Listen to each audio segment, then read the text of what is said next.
I want to welcome you all to our Pathways to Purpose speaker series. This series brings exemplary practitioners of leadership and service to campus to help expand student imagination about pursuing purposeful work and to live a meaningful life in response to the deepest societal challenges of our time. Before we get started, I'd like to make just a few announcements. If you are a student in one of Professor Blodgett's classes in the College of Nursing and Health Professions, or if you're a Christ College student, there are sign-up forms in the back on the table there. Many of you have feedback forms on your seat as well. If you could please fill those out and hand it to one of our Institute staff, we would appreciate your feedback so that we can continue improving this program.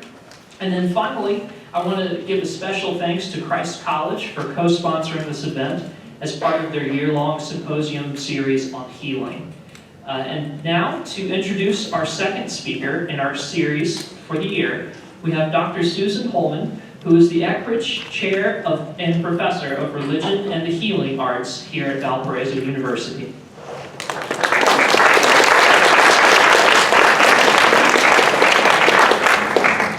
Thank you, Aaron. It's a pleasure and an honor to introduce Dr. Helen Rhee. I first met Dr. Rhee about 12 years ago through a mutual colleague as we were talking about our common research interests in early Christian wealth and poverty. And it's unusual, it was especially unusual back then, to meet a person who actually knew these texts as a scholar as well as somebody who really cared about them in terms of ministry and social issues today. So that conversation between us has continued, and it's great to have her books as resources, including one new and desperately needed source book. This is on wealth and poverty.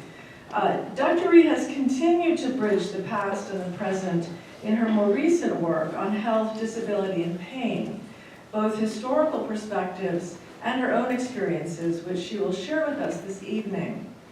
And as you will learn, it's always been especially clear to me, more and more as I've gotten to know her, that Dr. Rhee has the generous heart of one committed to a lifelong ministry of service.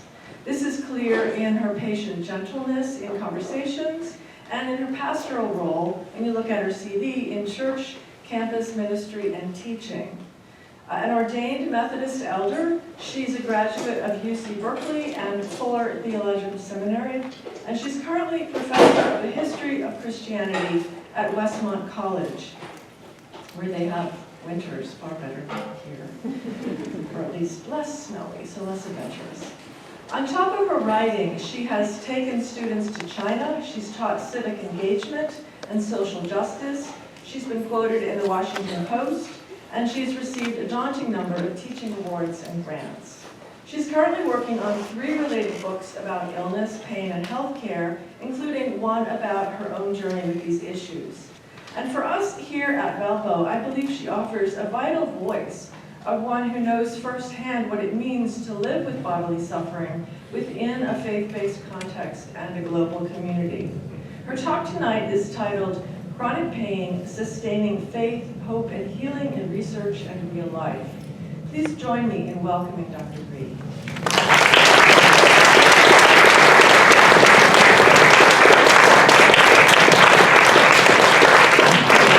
Thank you, Dr. Holman, for your generous introduction, and it's my tremendous honor and privilege to be here and to share my story of pain and faith with you all. So thank you for being here. So the first part of my talk is my spiritual autobiography, particularly in relation to my illness and pain condition. And the second part of my talk is my research, my academic journey, and also my research in pain, particularly in the writings of St. Augustine. And third part of my talk is going back to the biblical text, 2 Corinthians 12, 1 to 10. Where Apostle Paul talks about thorn in the flesh as a way to conclude my talk. So I begin the first part of my talk. My story is only one among many millions of stories about God's faithfulness, although it is also deeply personal and real in my own context. Born in a Christian family in Seoul, South Korea, I was raised to believe in God and Christ in a personal way, but there was one experience that was especially formative in my encounter with Christ. When I was 3.5 years old, I had a disease called osteomyelitis in my left arm.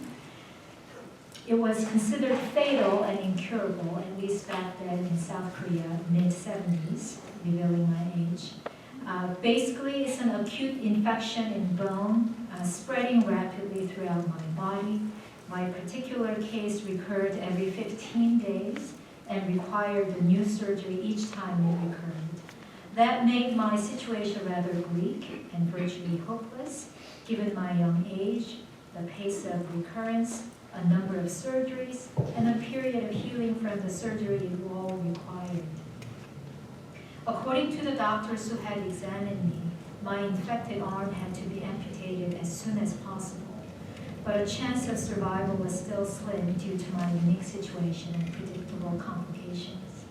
After having exhausted various kinds of medical treatments without much success, and not wanting to take chances with amputation, my parents decided to stop treatment on me, at least temporarily, and turned solely to God and cried out for God's healing power and mercy. So my mom took me to a prayer mountain.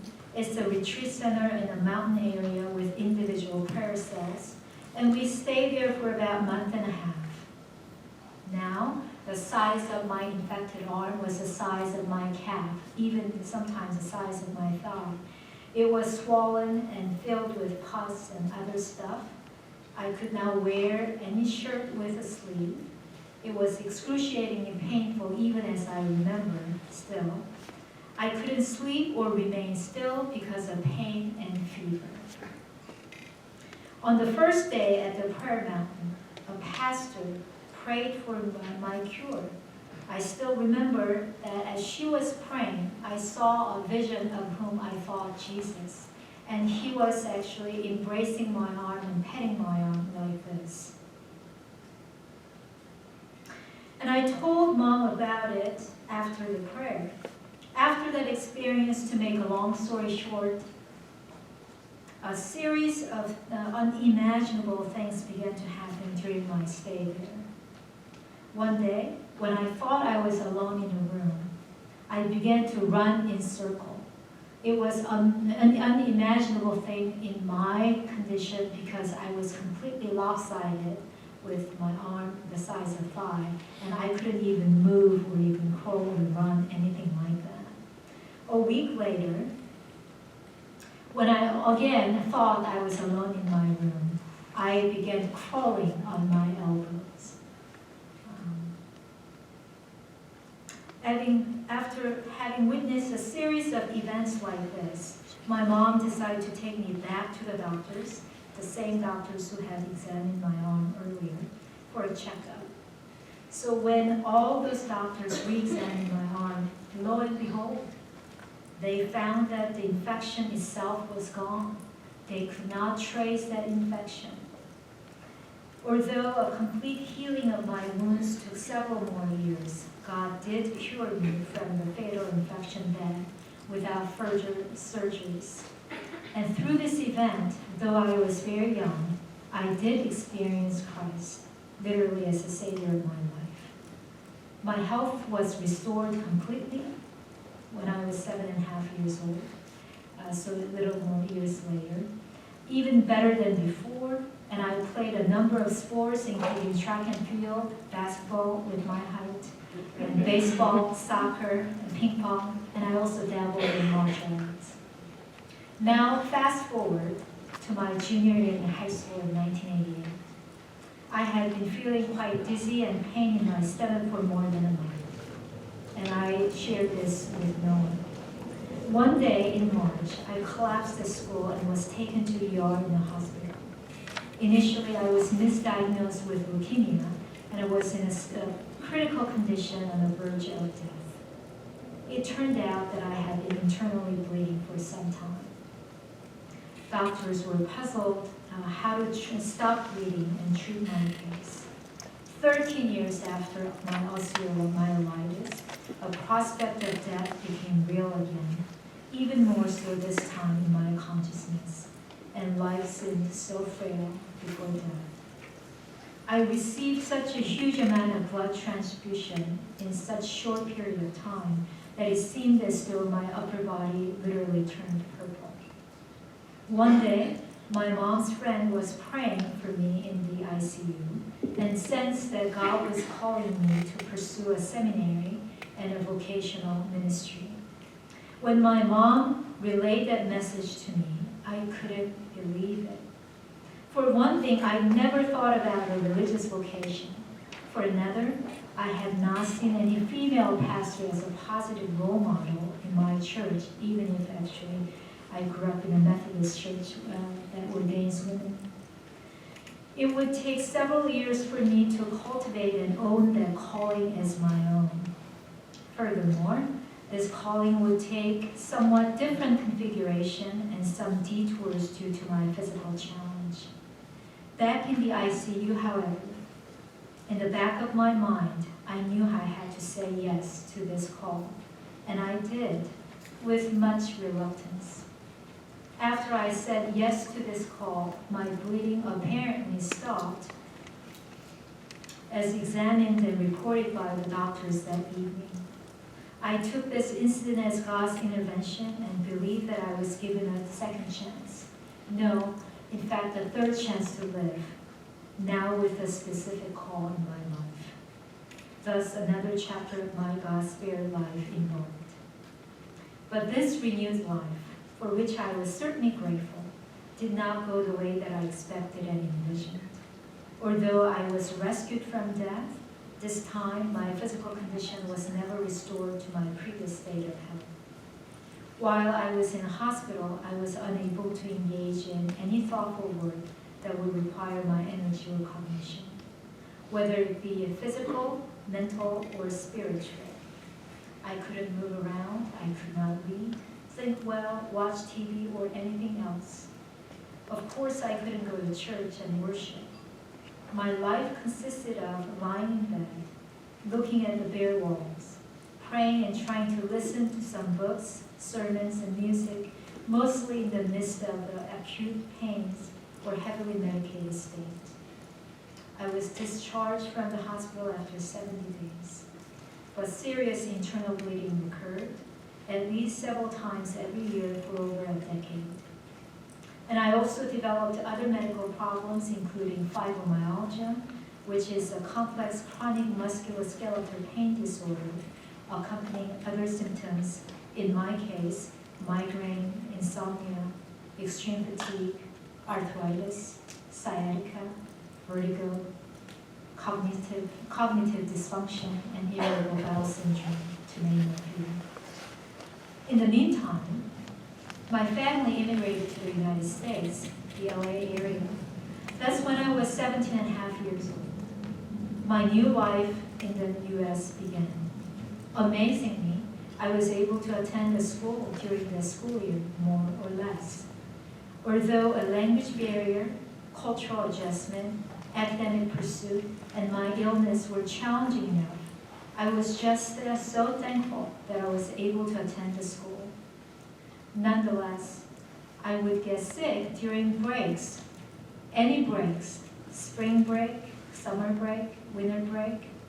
Many times I was bedridden for an extended period of time, 2 weeks, 4 weeks, 3 months, 4 months, every year for about 14 years. And I was in an incapacitated state. It was indeed by God's grace that I was able to fly to the US, complete a high school, graduate from a university, and finish my seminary and doctoral program in the midst of my ongoing physical illness. Appearance-wise, I looked fine, normal. My condition is an invisible one, but every muscle and joint in my body shouts out in pain. Aching pain, burning, chilling, throbbing, pulling pain, pounding pain, shouting pain, and stabbing pain. You name it. I felt it, and I still feel it every day. Sometimes it's excruciatingly painful just to lift a mug, a small plate, or laundry basket. Other times, driving and common household chores like cooking, cleaning, and vacuuming are just insurmountable tasks. It's at times life-threatening, and most times life-debilitating and incapacitating. Dealing with physical challenges was one thing. A spiritual and emotional struggle was another. In our functionalist society, where people's worth is measured on the basis of their visible function, performance, and achievement, many times, especially in my late teens and up to mid-20s, I felt utterly worthless, useless, insignificant as a person, as a sick, debilitated person. I felt as though I wasted my youth and young adulthood in bed. It was humbling, to say the least. My inner being was broken and crushed into pieces, and I questioned God's love for me and God's purpose for my life. Many times I felt hopeless, miserable, forsaken, giving up altogether. And I had to fight for faith and hope each day. I struggled between the God whom I had known and experienced in my past, and the God who was seemingly so far away from and silent in my current situation. Was God punishing me for my unrepentant sins? I went through my laundry list of sins so many times. Was I lacking faith for healing, as some said? I tried to muster every ounce of my faith for healing. Also the question was, what about the calling? I asked God, how could I reconcile with my current condition and the calling you gave me? As a matter of fact, in the very first quarter of the seminary at Fuller, I had to withdraw from the school within the first 2 weeks because of my ill health.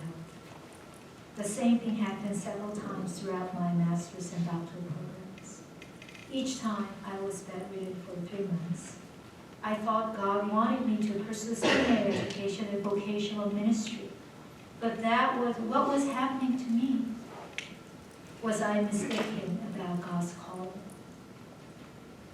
However, in the intense struggle with God for a number of years, I realized that through these experiences, God was exposing my deep sense of insecurity behind the self-sufficient and secure persona.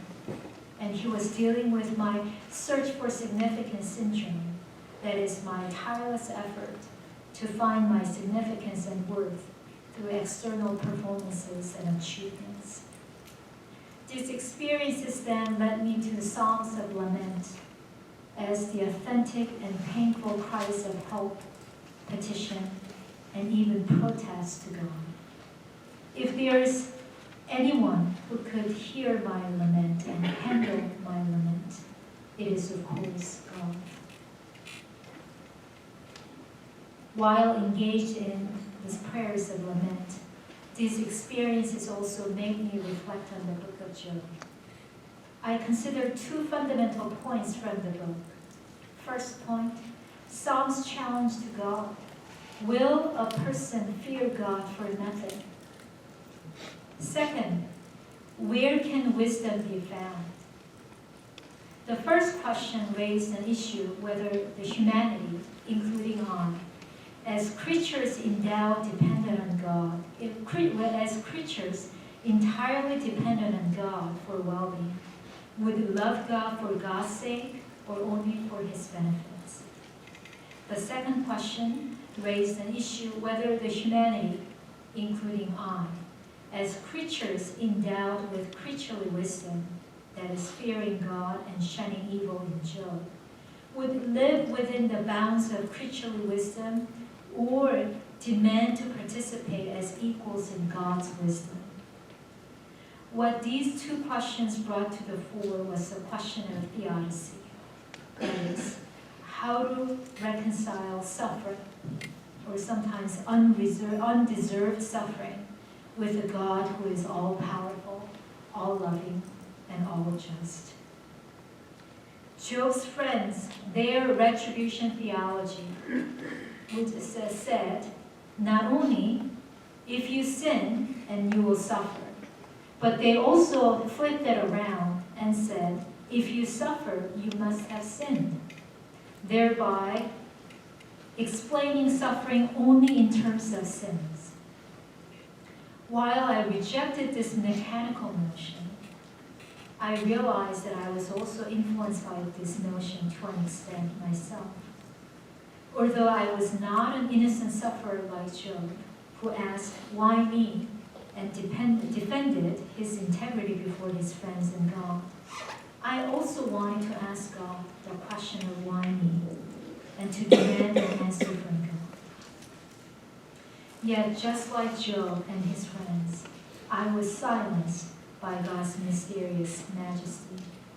In Job, God's wisdom in the creation silenced all the voices of wisdom that would demand God's explanation for his action.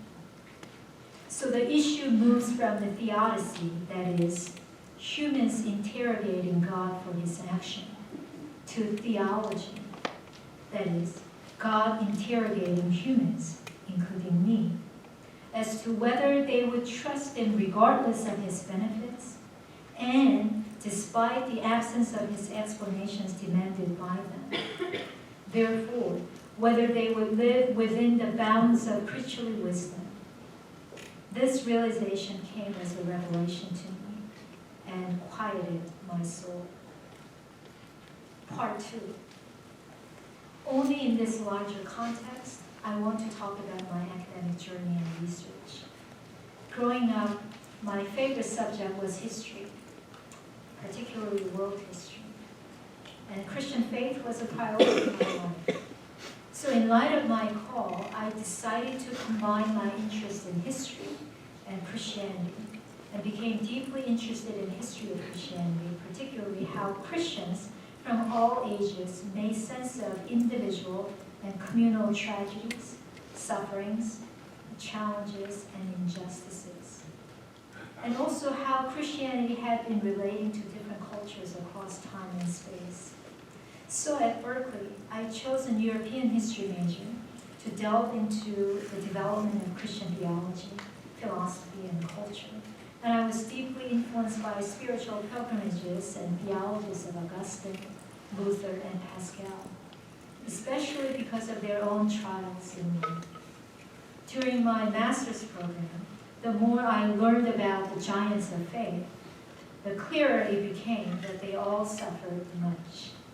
From physical illness, to depression, to injustice, family and natural disasters, persecutions, and even martyrdom.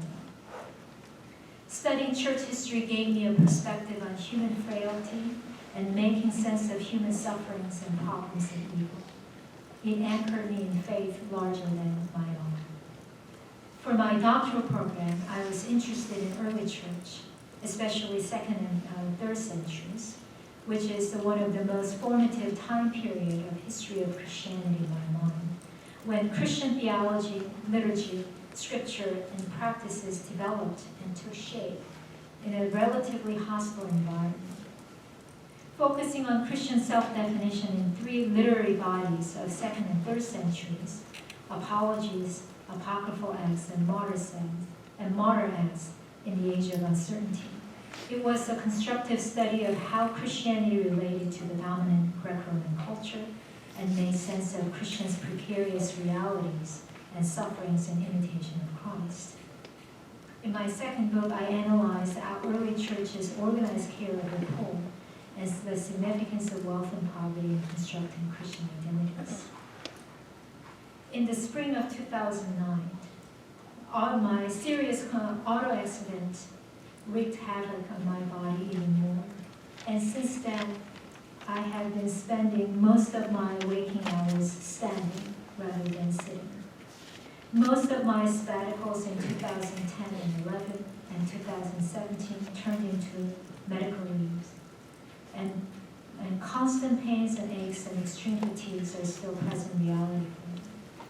I honestly don't know what it is to live a pain-free life, at least for the last 31 years. This reality led me to my latest book project, which examines the intersections of early Christianity and pain, illness, and healing. Drawing on contemporary medical anthropology, illness narratives, and ancient medical theories, I explore how theological, medical, and cultural visions of health and wholeness constructed moral and theological interpretations of bodily suffering and pain, which in turn influenced and guided divergent rituals and practices in dealing with and making sense of them. Here, I want to talk a bit more about pain in my research. Both ancient and modern writers have identified one of the most painful aspects of experiencing pain as its utter subjectivity, inexpressibility, and therefore its inshareability. In the West, the inshareability of pain goes all the way back to the Greek mythology of Philoctetes. His name literally means swallow. Philoctetes was a Greek hero as a famed archer and a participant in the Trojan War. But he was beaten by a snake on an island when he unknowingly walked into a sacred ground. And he was deserted by fellow Greeks due to his festering wound, whose pain was beyond words. In Greco-Roman world, he became a symbol of a tragic character through his unspeakable pain in utter isolation and abandonment. The witnesses of his pain did not sympathize, but simply remained indifferent to his suffering. Fast forward to Galen, the personal physician of the Roman Emperor Marcus Aurelius in the late 2nd century. He often described pain sensations as unspeakable, simply due to the nature of pain itself. As he's listening to his patient's descriptions of pain and making diagnosis as a doctor, he was keenly aware of their inability to express them clearly and his inability to understand them fully. Pain is an utterly subjective experience, as no doctor has experienced all types of pain. Galen might have found agreeable Elaine Scarry's argument that pain is inherently unshareable because it essentially shatters language. So here's a quote from Elaine Scarry from her book, Body in Pain. For the person in pain, so incontestably and unnegotiably present is